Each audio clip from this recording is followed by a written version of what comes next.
السلام علیکم ورحمۃ اللہ وبرکاتہ۔ نماز میں اکثر و بیشتر لوگ سورہ اخلاص اور سورہ کوثر کی تلاوت کرتے ہیں کیونکہ یہ چھوٹی سورت ہے، لیکن لوگوں کے تلفظ صحیح نہیں ہوتے ہیں۔ لوگ حروف کی ادائیگی کے ساتھ صحیح طریقے سے قرآن کی تلاوت نہیں کرتے ہیں۔ تو مسئلہ جان لیں کہ اگر حروف کی ادائیگی صحیح طریقے سے آپ نہیں کریں گے اور تے کی جگہ اگر آپ تو پڑھ دیں گے، تے کی جگہ آپ سین پڑھ دیں گے تو اس سے معنی بدل جاتا ہے اور نماز نہیں ہوتی ہے۔ مثال کے طور پہ سورہ اخلاص کو لے لیتے ہیں۔ سورہ اخلاص کس طریقے سے پڑھنا چاہیے؟ بسم اللہ الرحمن الرحیم، قل هو اللہ احد اللہ الصمد لم یلد ولم یولد وَلَمْ يَكُنْ لَهُ كُفُوًا أَحَدٌ۔ لیکن لوگ کس طریقے سے پڑھتے ہیں؟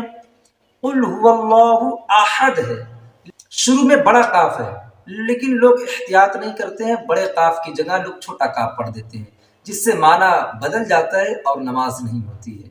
اور آگے دیکھیں لوگ پڑھتے کیا ہیں؟ قُلْ هُوَ اللَّهُ، قُلْ هُوَ اللَّهُ، یعنی صحیح طریقے سے حرفوں کو ادا نہیں کرتے ہیں۔ حقیقت میں کیا ہے؟ قل هو اللہ احد، قل هو اللہ احد۔ آگے اللہ الصمد، صاد ہے لیکن لوگ سے پڑھ دیتے ہیں، کچھ لوگ چھوٹی سین پڑھ دیتے ہیں، اس طریقے سے اللہ الصمد، کچھ لوگ اس طرح پڑھتے ہیں اللہ الصمد، یعنی سین پڑھ دیتے ہیں۔ تو اگر آپ صاد کی جگہ سین پڑھیں گے، صاد کی جگہ سے پڑھیں گے تو اس سے معنی بدل جائے گا اور نماز نہیں ہوگی۔ آگے لم یلد ولم یولد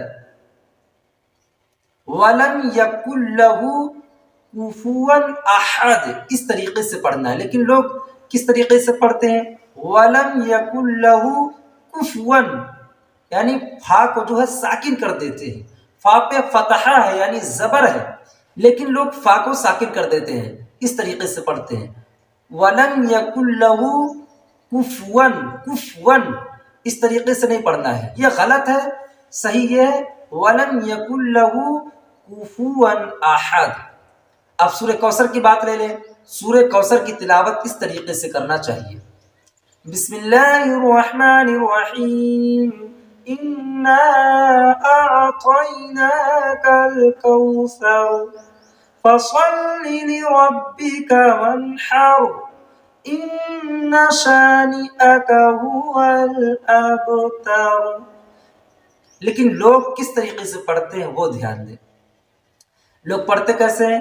اِنَّا آتَيْنَا، اِنَّا آتَيْنَا، اس طریقے سے نہیں، عین ہے، شروع حلق سے حمزہ ہے، درمیان حلق سے عین ہے اور آخری حلق سے غین خا ادا ہوتا ہے، یعنی اس طرح پڑھنا ہے اِنَّا أَعْطَيْنَا، اِنَّا أَعْطَيْنَا کل کوثر، یہاں پر سے ہے لیکن لوگ کس طریقے سے پڑھتے ہیں؟ چھوٹی سین پڑھ دیتے ہیں، کل کوثر، کل کوثر۔ اس بات کو ہمیشہ آپ کو دھیان رکھنا، اگر حرف چینج ہوگا تو معنی چینج ہو جائے گا، جس کی وجہ سے نماز نہیں ہوگی۔ آگے فَصَلِّ لِرَبِّكَ وَانْحَرْ، فَصَلِّ میں صاد ہے لیکن لوگ صاد کی جگہ سین پڑھ دیتے ہیں، سے پڑھ دیتے ہیں، فَصَلِّ، فَصَلِّ، تو اس سے معنی بدل جاتا ہے اور نماز نہیں ہوتی ہے۔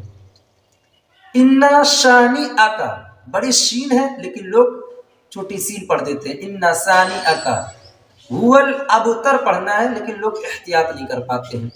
تو یہ جو چھوٹی چھوٹی غلطیاں ہیں میں نے آج اس ویڈیو میں آپ کو بتا دیا ہے۔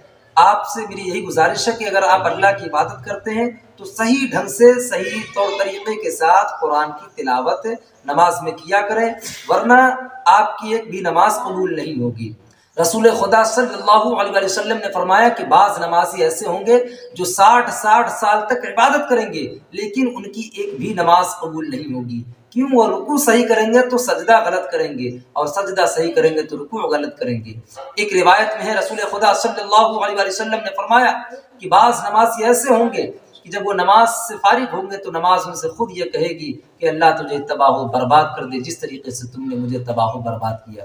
قرآن صحیح طریقے سے اگر نماز میں نہ پڑھی جائے تو اس سے کیا ہے، نماز آپ کی نہیں ہوگی۔ آپ یہ مت سوچا کریں کہ چلو جیسے تیسے نماز پڑھنے نماز ہو جائے گی، نہیں صاحب، قرآن صحیح ڈھنگ سے پڑھنے کا طریقہ سیکھو۔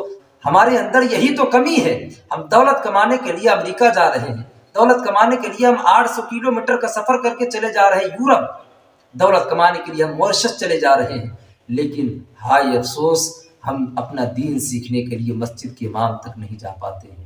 میرے دوستو، یہی آرزو ہے کہ تعلیم قرآن عام ہو جائے، ہر ایک پرچم سے اونچا پرچم اسلام ہو جائے۔